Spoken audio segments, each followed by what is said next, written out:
Bienvenidos a una nueva videolección de microeconomía.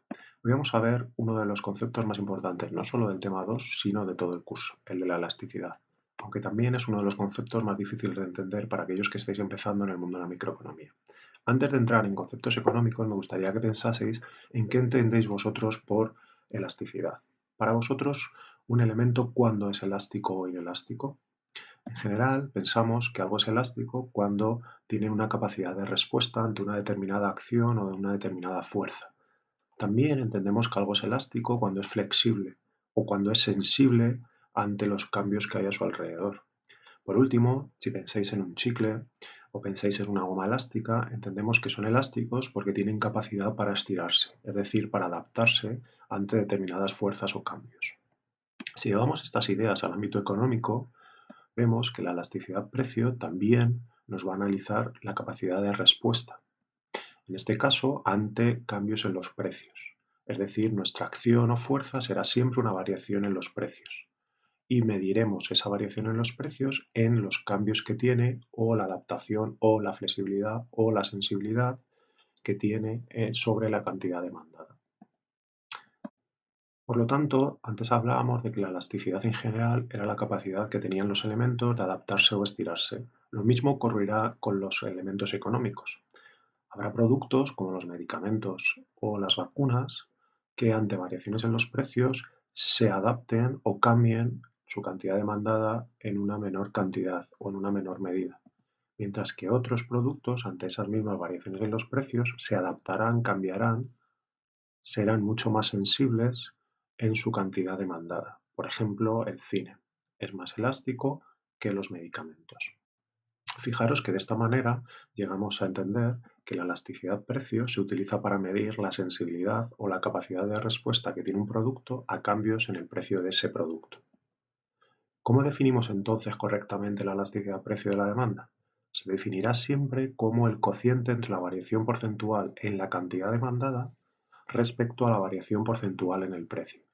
Y aquí aparece el primer elemento clave de la definición, y es que hablamos siempre de variaciones relativas, es decir, de variaciones porcentuales. ¿Por qué? Imaginaos que yo os digo que el precio de un producto sube 1 euro. ¿Es lo mismo la subida de 1 euro en un café que nos cuesta 1 euro que en un piso que nos cuesta 20.000 euros? Obviamente ese euro de subida porcentualmente es mucho mayor en el café, que ha subido el doble de precio, que en el piso, que prácticamente no ha subido su precio. Lo mismo ocurre con los ajustes o con las reacciones en la cantidad demandada. Si yo digo que mi cantidad demandada de café ha bajado en una unidad al mes y yo antes solo me tomaba un café, estoy diciendo de que he bajado el 100% de mi consumo, mientras que si ha bajado en una unidad mi consumo de café y antes consumía 100, estoy diciendo que solamente ha bajado una centésima parte de lo que yo consumía antes. Por lo tanto, otra vez, como ocurre siempre en microeconomía, nos interesan los ajustes relativos, es decir, porcentuales, nunca absolutos. De esta manera podemos definir la elasticidad precio de la demanda como aquella variable epsilon o E de elasticidad definida como el cociente entre las variaciones porcentuales o relativas en la cantidad demandada y del precio de un producto. Fijaros que en esta definición aparece que es o que estamos hablando de la elasticidad de la demanda, porque veréis también elasticidades para la oferta, y que estáis hablando de la elasticidad precio, porque veremos también elasticidades respecto a otras variables, como la renta o el precio de otros productos. Fijaros que otro elemento fundamental de esta definición es el signo negativo, que va delante de nuestro cociente. Ese signo negativo se pone porque, debido a la ley de la demanda, la relación entre la cantidad demandada y el precio ya sabemos por vídeos anteriores que siempre va a ser negativa. Por lo tanto, para que el resultado nos quede un indicador positivo, ponemos ese signo menos delante o trabajamos en su defecto con valores absolutos. En términos diferenciales, la ecuación anterior nos quedará como la derivada de la cantidad demandada respecto al precio por el cociente inverso del precio entre la cantidad demandada. Fijaros que esta primera derivada es el inverso de la pendiente de nuestra curva de demanda. Y por eso normalmente a esta fórmula se le llama método punto pendiente, porque necesitamos, por un lado, la pendiente de nuestra función de demanda o el inverso, y por otro lado un punto cualesquiera de nuestra función de demanda para poder calcular nuestra elasticidad. Veremos cómo se calcula matemáticamente la elasticidad en vídeos posteriores. ¿Cómo se interpreta? Uno de los puntos más difíciles a la hora de analizar la elasticidad es su correcta interpretación.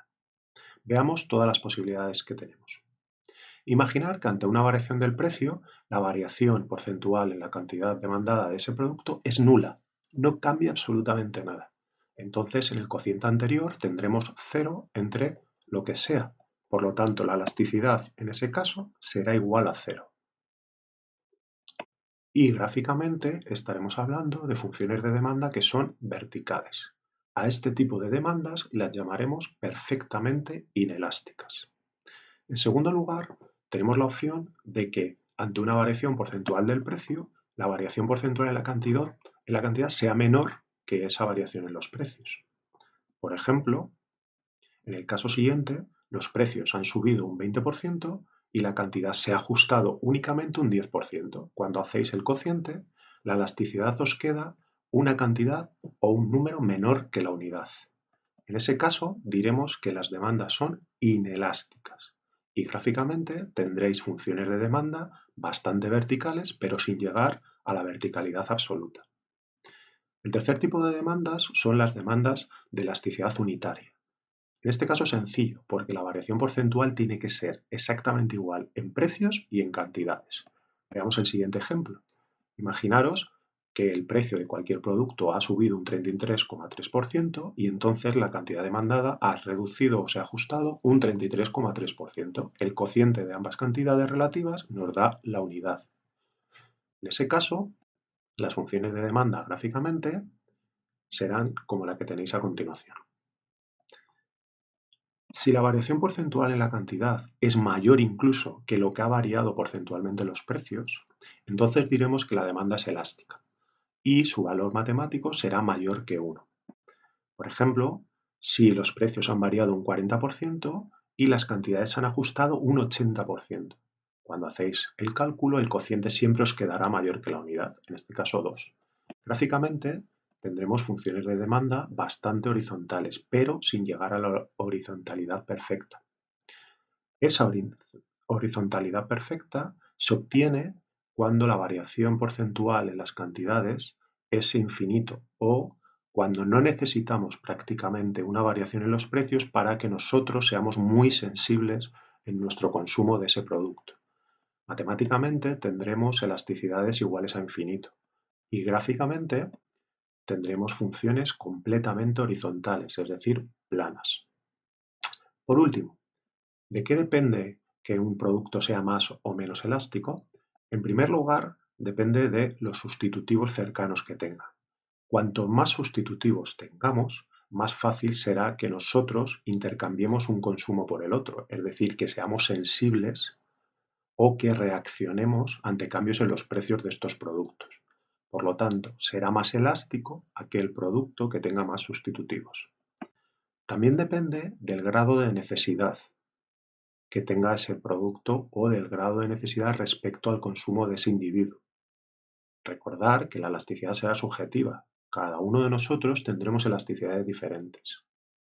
Por ejemplo, aquellos bienes que sean básicos o muy necesarios en nuestra cesta serán menos elásticos, es decir, tendremos menos capacidad de cambiar las cantidades demandadas de esos productos que aquellos bienes que consideremos de lujo y que ante variaciones en los precios cambiaremos o reaccionaremos en mayor medida sobre su consumo. Por último, la elasticidad también depende del horizonte temporal, ya que todos los productos serán más elásticos a largo plazo que a corto plazo, porque tendremos más tiempo para adaptarnos o reaccionar ante cambios en sus precios.